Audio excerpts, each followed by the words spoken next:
दरअसल आपको बता दें, इंदौर में पूर्व मुख्यमंत्री दिग्विजय सिंह ने हाल ही में हुए विधानसभा चुनाव पर सवाल उठाए हैं।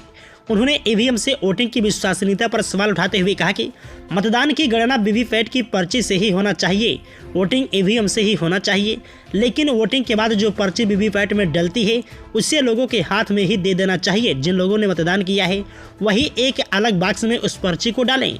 इसमें गलत क्या है? यह देश के 90 करोड़ मतदाताओं का अधिकार है। पेटी में डाली गई पर्चियों की काउंटिंग करें और फिर उससे चुनाव परिणाम घोषित किए जाएं। पूर्व सीएम ने आगे कहा कि हमें वीवीपैट में कुछ मत दिखाइए, लेकिन जो पर्ची छपी है वो हमारे हाथ में दे दीजिए, उसे हम देख लेंगे।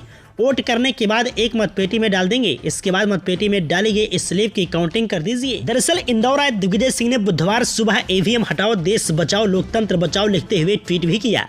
इसमें उन्होंने चुनाव आयोग पर सवाल उठाए हैं। उन्होंने ट्वीट किया कि निर्वाचन आयोग विपक्ष की बैठक में बाधा क्यों डाल रहा है? हम उस चुनाव आयोग पर कैसे भरोसा करें जो प्रमुख विपक्षी दलों से मिलने से इनकार करता है? आयोग और अधिक पारदर्शी क्यों नहीं हो सकता? उन्होंने पूछा कि अगर यह इतना सुरक्षित है कि कोई भी इसे हैक या हेराफेरी नहीं कर सकता तो सार्वजनिक डोमेन में चिप पर सोर्स कोड क्यों नहीं ला सकता है? दिग्विजय सिंह ने आगे कहा कि भाजपा को पहले से कैसे पता चल जाता है कि कितनी सीटें मिलेंगी? गुजरात चुनाव 2012 में कहा गया है कि बहुमत मिलेगा और 2014 में सरकार बन गई। 2019 में कहा कि 300 पार सीटें लाएंगे, 303 मिल गई।